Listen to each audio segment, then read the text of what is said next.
Alright, back with more Talos videos. This is going to be, hopefully, the last of the Talos videos, but it's going to be part of a series. I'm going to make a series documenting all of these Golden Gate levels. And these are not live solves. I've already solved at least 3 of them. The 3 that are in this video. And I'm speeding up the time. It's about double time, so that it took me twice as long as it appears here to do these puzzles, and I just want to talk a little bit about each one. Jumpstart was a pretty cool puzzle, I thought.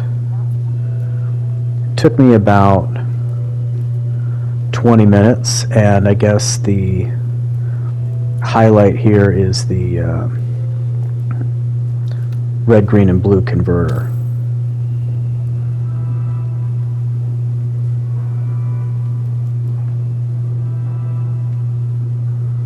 So here, I'm starting off the way I always do, just by doing whatever I can and by trying to get stuff. So I got in that door. Now I know I need to get into like that red door, for example, in order to get whatever's in there. And I realize that to do that, I have to create a thing that flies up in the air.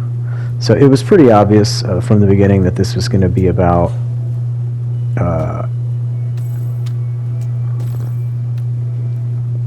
elevating a beam to shoot over the wall.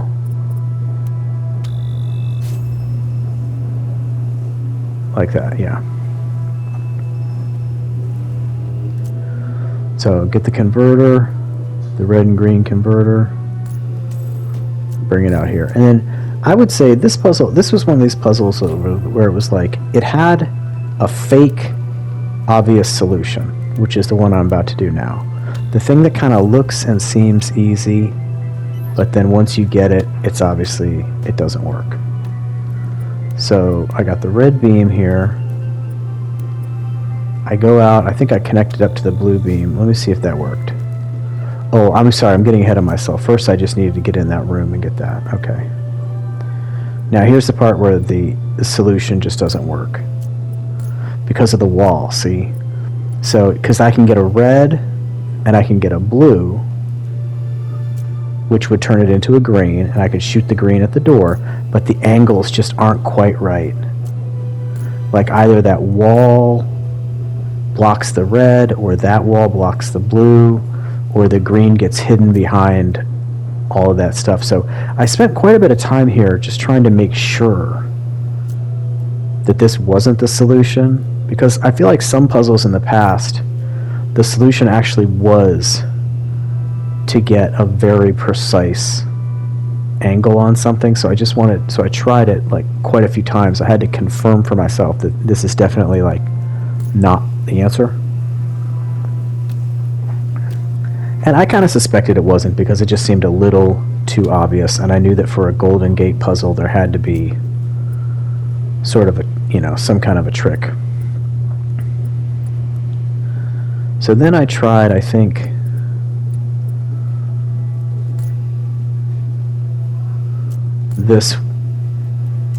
I tried putting something slightly different up. This one was just going to shoot a green beam itself, I think. And again, kind of an obvious idea, but look what happens. Wait, why isn't it shooting the green beam?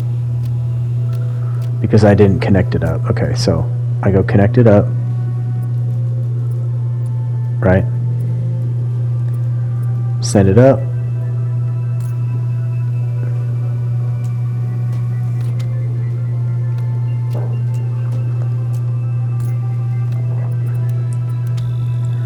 And then once again, doesn't quite work. The green beam is blocked. So now I think what I did was I actually just went back to the first solution, and I think I tried it about I tried to get it positioned right about 100 more times just to make sure that I wasn't wrong, that I wasn't actually right the first time. I think this one I did think was going to work. And so I was a little disappointed. But I remember being suspicious of this one because it seemed a little inefficient the way that the beam that's floating in the air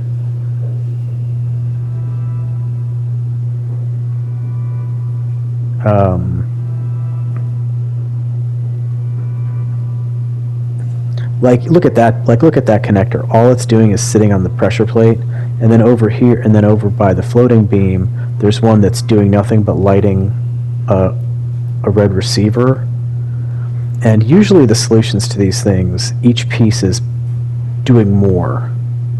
So I was a little bit, I had a suspicion that like the real solution would involve all of the pieces more in depth, and that the color changing pieces especially, I don't know what those are called, the red, green, and blue converters, that they would both be converting. And there have been puzzles like that in the past where you use the red-green converter to create a green beam, and then you stick that green beam into another red, green, and blue converter with another color and turn it back into like a red or a blue, which does end up being part of the solution. But that wasn't new to this puzzle. I had seen that before. So this was another thing I tried, I guess. I just put a red up there. Or no, maybe this is the thing I tried the first time. And this is me just kind of getting desperate and seeing if I can line it up. But once again, you know, it's just not working from any position.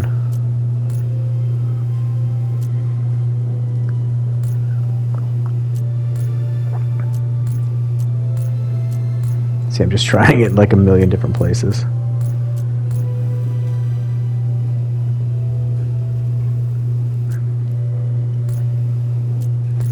And then it's kind of neat to watch these videos and kind of see if you can actually identify the moment where I kind of figured out the key thing. And I think it's coming up here in just a second. I think after doing this a lot and kind of giving up, I think I walk over to the one on the pressure plate, right, and I kind of look and I see that you can get a line between that pressure plate converter and the floating thing. There's a unbroken line there. And so that's when I think I start to think that probably those need to be connected, that the solution will involve connecting those.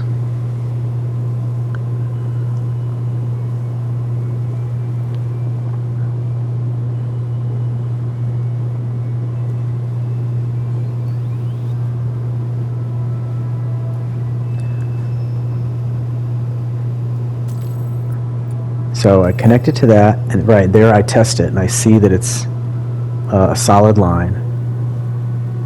And so I think at this point now, my brain is trying to figure out if the colors will all work.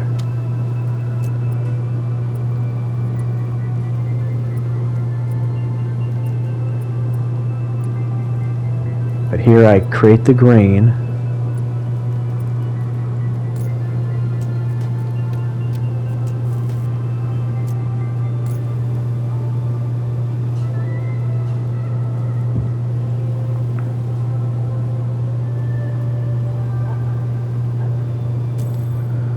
Can't even remember exactly how this works.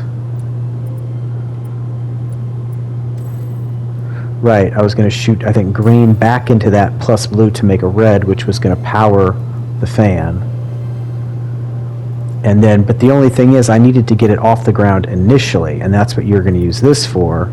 But of course, it kind of jerks at first, and you have to start it and then grab the thing away to make it stay in the air, and that's the whole Kickstarter name or Jump Starter name. So there it is. So there we go. We've got it up in the air. I've got a green, and I can just line it up nice and easy.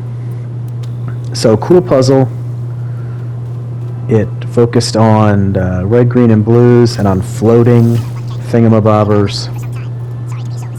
And those are all things that I like.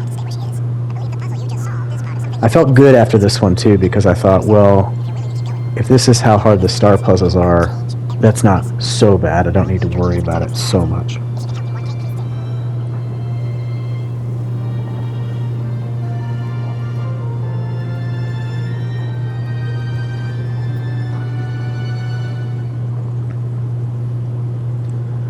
That was East 1. So now we go to East 2. And this one, this is the world that introduced the drilling gun item. So as usual, at first, I just kind of run around the arena. One thing I've noticed about these star puzzles, they do have pretty big arenas. I remember the Road to Gehenna Gray Sigil puzzle, Road to Gehenna? I don't know what it's called. The Gray Sigil puzzles, it was cool because they were all like in very tightly compact spaces, and they didn't involve a lot of items. And these are a little larger, but not too large. I wouldn't say too large yet. Maybe not even abnormally large, but they're not small either. So here I am just kind of checking everything out. I realize there's absolutely one thing I can do right now, which is to put a hole in the ceiling and go up it myself. That is the one and only thing that I can do. I can see a lot of stuff, but I can't actually interact with anything except to do that one move. I guess I didn't realize that quite yet. This was one of these puzzles where when you're just looking at it in the beginning, before you start to actually try to do things, you really have no idea what anything even means. Like, I could see that there was a blue wall way up there. I didn't understand, like, why would there be a wall there? Why would that matter? You can't even really tell. You have to kind of just get started, and then you figure out, like, oh, that's why that's there. Because it stops me this way. So once again, there's really only one thing to do, which is to drop down with this, put it on the pressure plate, and then bring the gun into the room. This is all pretty obvious. I was trying to be a little too clever here, assuming that the fan blade would be better than the box. I don't really think that ended up being true, but no, it didn't end up being true. And in fact, I needed to take the fan blade right back. I think I knew it was pretty obvious I needed to go up there with this connector, I think is what it's called. And that from that vantage point up there, I could be able to do everything. And then I saw what the purpose of the wall was, because the wall was going to block the connector unless I took this cube here and stuck it through the hole and back onto the pressure plate. Wait, I didn't realize that yet? Maybe not.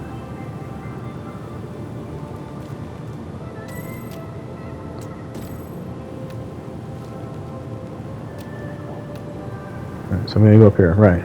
Right, that's in the way. Or no, I guess I realized you just connect it first and then you go down. Right. Now I could immediately, and now I could kind of figure out, I could kind of anticipate the main difficulty here, which is that the connector has a direct shot at that red receiver, except it's blocked. It's blocked by this big metal gate. And how in the world am I going to get around that metal gate?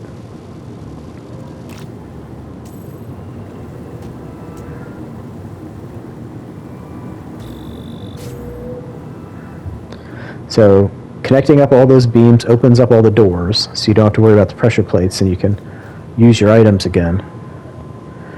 But again, how am I going to do anything? I think I'm able to just go back and pick up the gun and take the block too, I think. I think I'm trying to confirm that I can do that.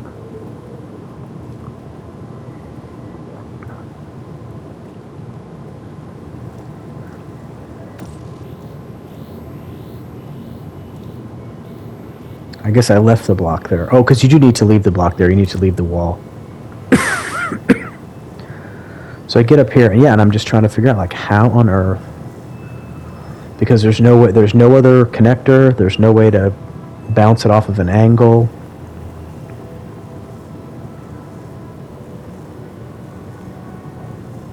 But it seems clear that this is obviously what you needed to do to this point. And there's really only one thing left, which is connecting that red beam to that receiver.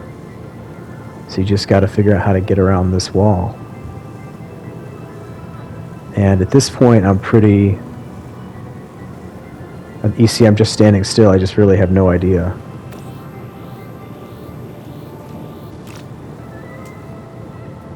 So I took the block back.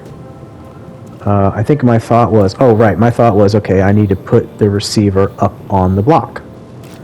Give it that extra height. I can already kind of tell that wasn't going to be enough height, but I just thought I would try it. Of course, when you lift it up, then that happens. But that was okay because I figured I can put it on and I can still see that black dotted line, and I can see that it's just not high enough. So whatever the solution is, that's not it.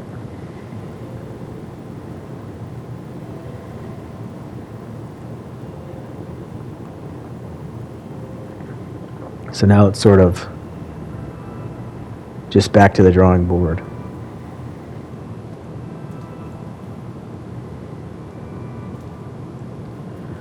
I'm just kind of looking around.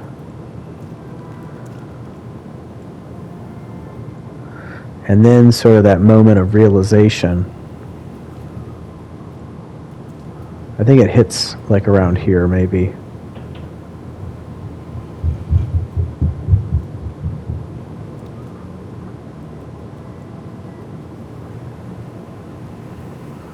I'm looking and I'm thinking that the fan can give height. And that's what I need. I need height to get over the wall, and the fan can give the height.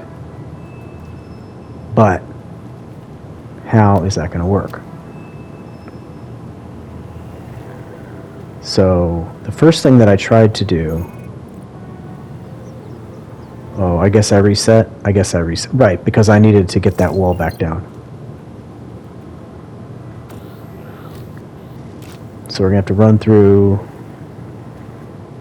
all this stuff again. I just made a mistake there. I jumped off without grabbing the block, so I have to go back.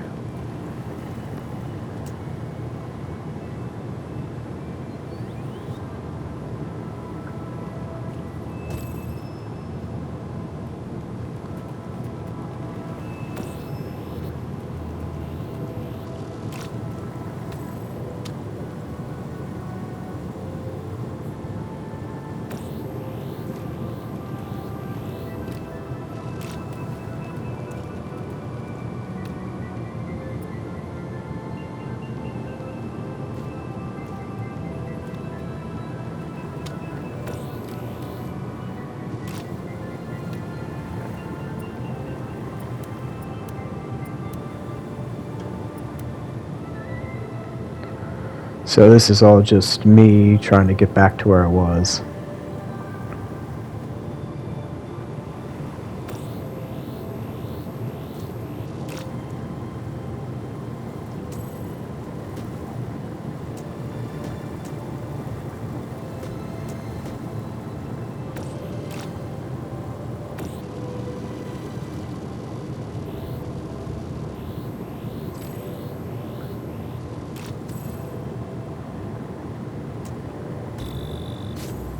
Having some technical difficulties picking up and dropping things where I want them to be.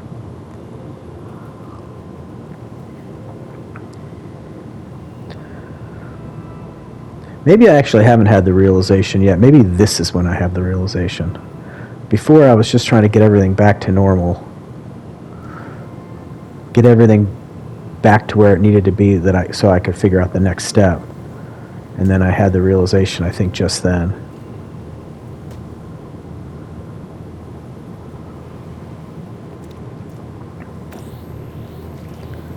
And especially when I do this and I see how high it goes up, and I thought, okay. And now I really think I'm onto something. I don't know exactly how this is going to work, but I feel like I'm onto something. And the first thing I try to do is I try to just lay the box there.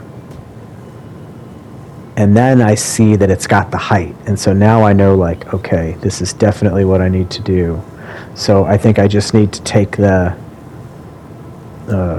connector and put it on top of the box. But when I go to pick it up, of course, I can't do that. It's too high. And so then I think in a couple more seconds I have the realization of, okay, we need to go back down to the ground, put the connector on top of the box down under the ground, and then lift them up together. Now, I did not think that was going to solve it right away. I thought that was the next step, but that there was probably going to be like one or two more complications to work out. It turned out there weren't.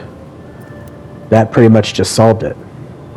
And even though I just connected it to a bunch of different things, it really only needed to be connected to two things. And the blue wall to the left didn't even matter. This is all you had to do right here.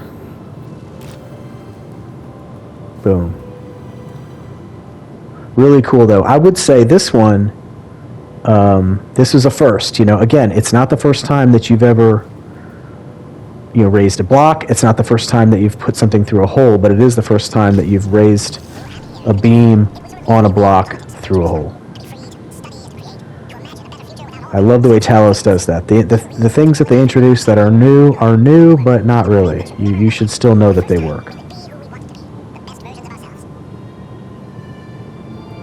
All right, now this last one, this is actually a shorter video, but I actually spent much, much longer on this than the other ones. And at the time that this video starts, I had already been working on this puzzle for almost an hour of just trying different things and nothing working. This is the World East 3. The whole goal here is to be able to stabilize a red and a blue door using beams that are outside of the door so that I can bring all three of the connectors. I need to get basically all three of the connectors outside of the door, and I have two of the inverters and one just normal connector, and they're all kind of back in this back area, and I need to bring them all out. But since they're holding the doors open, you can't just pick them up. The doors close and you're trapped inside. So that's the challenge. That's a common challenge. And the idea of trying to, basically prop a door open from outside the door is a common thing. But this was just the highest challenge version of that I had ever seen. I knew that this, not this, but, let me just say, this was one of these puzzles that had me thinking that the solution had to involve using my body to interrupt a beam. That has been the solution to a small number of puzzles in the past, but I'm always obsessed with trying it. And I always think that these hard puzzles are going to involve some very complicated system of blocking beams, and they never do. And this one didn't either. So with this one, I knew how to open both doors. There was a fairly simple way. See, there's a blue door and a red door right there. It looks like just one blue door. There's a purple door on the left. You can walk through that. But on the right, there are actually two blue doors.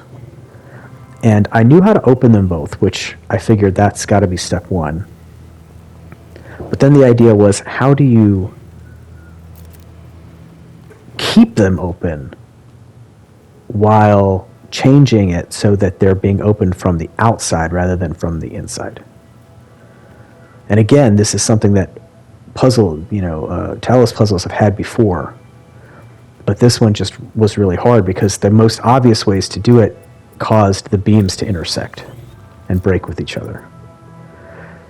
So this was the way to open both doors. And I had a feeling like the solution must involve bringing this thing inside here, because that was the one thing that you could do after you open both doors. After you open both doors, you can't pick up either of the color changing ones, because that would close the doors. The only thing you can actually do is pick up this normal connector, and you were already able to use the normal connector outside. And so I figured, okay, the answer must be to take this normal connector inside. I had that thought. At least it was in the back of my head as a possible, as like this, that must be ultimately what you have to do. But I never quite figured out. It took me a very long time to figure out sort of precisely what to do.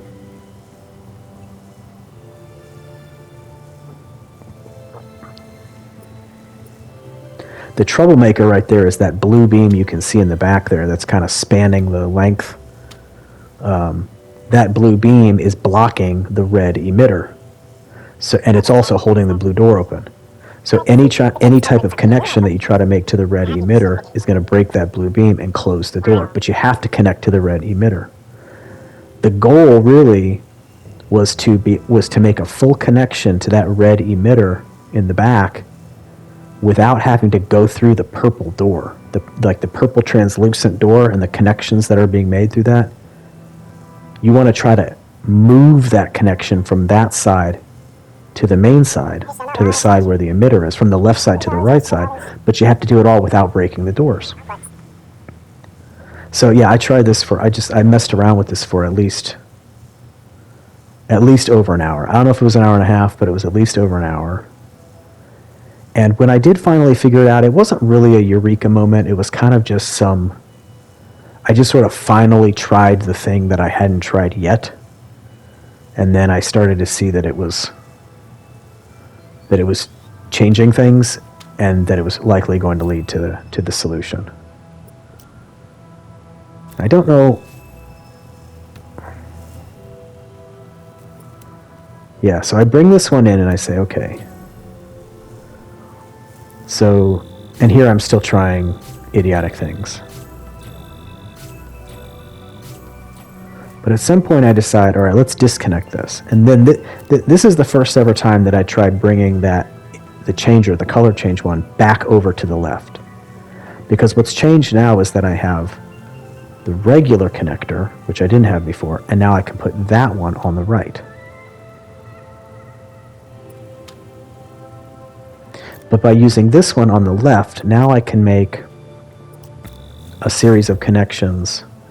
I can make a connection to open the blue door, and then using this one, bringing that one to the right, I can make a connection that will open the red door. And this was a new combination that opened both doors. And once I did this, I realized I had it solved, because this was a significant breakthrough. Because now, if I connected this one in just made one additional connection, now I could take the one on the right and disconnect it, and the doors would stay open. They're propped open now. And now I can do this I've done this before, the big triangle outside the small triangle, or like a bigger angle that swallows up a smaller angle. I've done that. That's like a trick I've done in Talos 1. That props open the red door, so now I can pick this one up and it won't break anything. And then I can prop open the blue door like this, and then I can pick this one up and it won't break anything. And now finally I have my three pieces, lay them down, open it up. This was the hardest puzzle by far so far, but really, really satisfying. The ones that are just pure beams, I think that's like pure Talos, and they actually tend to be some of the hardest, but I try not to give up on them, because in the end, none of them are that hard. They don't involve a bunch of breaking the beams and doing a bunch of weird stuff, and it wasn't so bad. So I'm going to try to solve the next 3 golden gates and make another video just like this one. This is really great.